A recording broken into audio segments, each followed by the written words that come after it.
Welcome to our channel. Today, we're diving into the world of business, but hold on to your stock options, folks, because we're not talking about triumphant CEOs ringing the opening bell. No, today, we're looking at the companies clinging onto the life raft after their cruise ship of dreams hit an iceberg the size of their CEO's ego. We're talking about those big names, the ones you'd expect to see on the side of a rocket, not plummeting towards Earth like a miscalculated SpaceX launch. Over the next few minutes, we'll unpack how these companies went from industry titans to cautionary tales, and maybe, just maybe, we'll learn that the phrase "too big to fail" is about as reliable as a WeWork business plan. Alright, first up is Company A, a name synonymous with, well, they used to be synonymous with something pretty great. Remember when you'd get excited about their new product releases? When their logo was a mark of quality, not a warning label? Pepperidge Farm remembers. But somewhere along the way, Company A took a wrong turn. Maybe they invested in a metaverse no one asked for. Maybe they got caught in a scandal that would make even Martin Shkreli blush. Whatever it was, the court of public opinion swiftly moved to find them guilty. Now their stock prices are doing a better impression of a limbo champion than a Fortune 500 company, and analysts are starting to use the phrase "death spiral." So, what's next for Company A?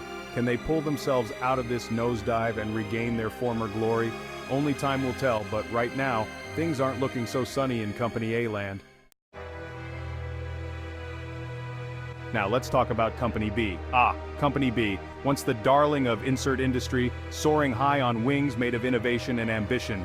They were the ones to beat, the ones everyone else was desperately trying to copy. Remember when they insert a major accomplishment of Company B? Those were the days. But much like Icarus, Company B flew too close to the sun. They got cocky, complacent, maybe even a little bit greedy. They started churning out products that were more flash than substance, more concerned with being first than being good. The once loyal customer base started to dwindle, replaced by a growing chorus of critics pointing out the cracks in Company B's once impenetrable armor.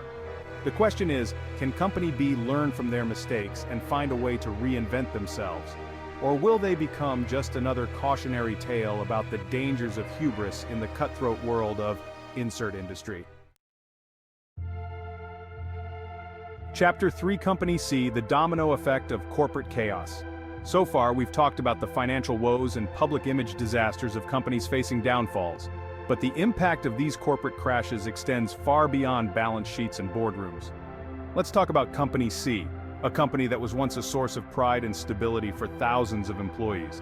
These were people with families, mortgages, dreams they were working towards, all built on the foundation of a steady paycheck from Company C. But when the company started to crumble, those foundations began to crack. Layoffs became as common as morning coffee in the break room. The lucky ones received a cardboard box and a handshake. Others were left wondering how they were going to make ends meet. Company C's story is a somber reminder that the pursuit of profit should never come at the expense of people's livelihoods. Chapter 4, Company D, throwing spaghetti at the wall and hoping it sticks. Now it's not all doom and gloom in the land of corporate struggles. Some companies, faced with the abyss, try to pull themselves back from the brink. Take Company D, for example.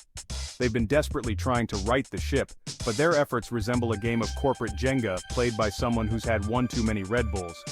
They've hired a new CEO who, according to their press release, bleeds innovation. We're not doctors, but that seems like something that should be looked at.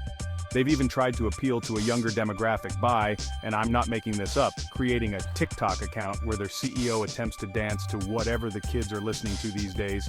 The jury's still out on whether Company D's frantic attempts to stay afloat will be successful. Chapter 5, Company E, reading the tea leaves of capitalism. Finally, we arrive at Company E.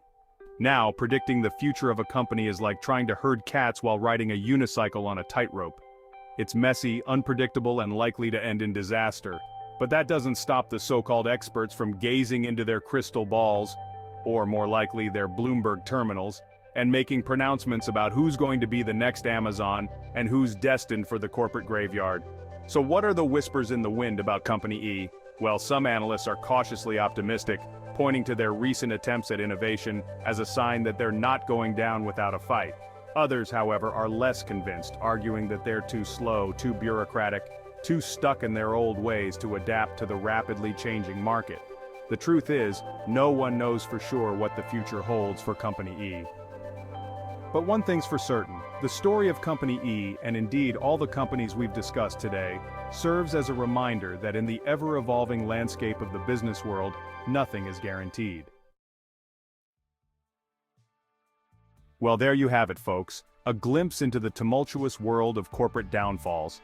By understanding the mistakes of these fallen giants, we can learn valuable lessons about innovation, adaptability, and the importance of not putting all your eggs in one metaphorical basket. Thanks for watching.